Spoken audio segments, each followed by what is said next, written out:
This is a plan that was agreed to by 179 nations. It's called the Agenda for the 21st Century. In case anybody doesn't realize, this is It's a Agenda totalitarian 21, state and I know a being lot of developed people don't right really now have any all idea over what's the really world. going on in the world today with all this craziness.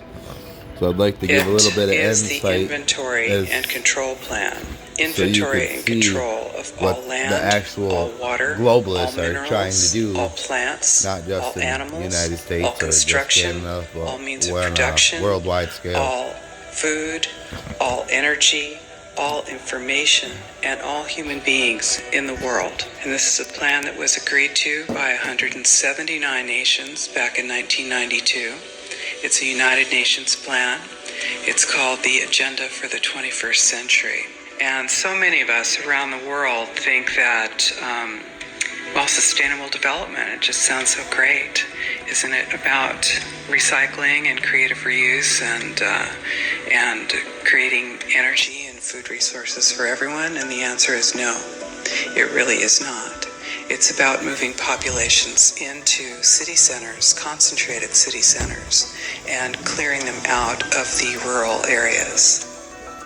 All systems have to be brought into harmony in order to control them all. Because when systems don't meet, when they're out of balance or not in sync with one another, they can't be controlled centrally. And the goal of Agenda 21 is one world government and total control from a central unit. Every nation that signed on to Agenda 21 has its local Agenda 21 plan. And people in the United States are completely unaware of this. If I go out and talk about this, the United States press attacks me and calls me, which is totally ridiculous. But it's not a theory. It's a fact. The three pillars of United Nations Agenda 21 are economy, ecology, and equity, the three E's. And everyone sort of thinks that they know what that means, the idea of social equity. It must mean that, everyone's going to have access to clean water and clean air, and no one's property is going to be used as a dumping ground because they are at a poverty level. But really what social equity is about impoverishing huge portions of the population and bringing down the developed nations. Everything that we're looking at now is destined to collapse our economies. It's a totalitarian state being developed right now all over the world.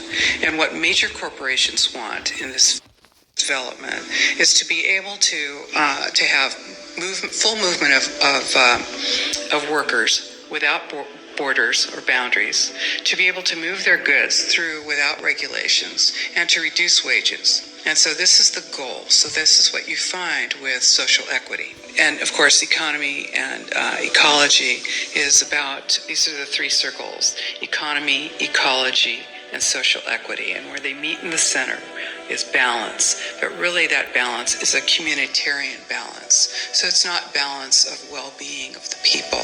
What it is it's a balance for corporations so that they can exploit and control and have populations in an area, in tightly packed, dense areas, so that they can be surveilled and managed. And this is what that balance looks like as far as the development of a totalitarian state is.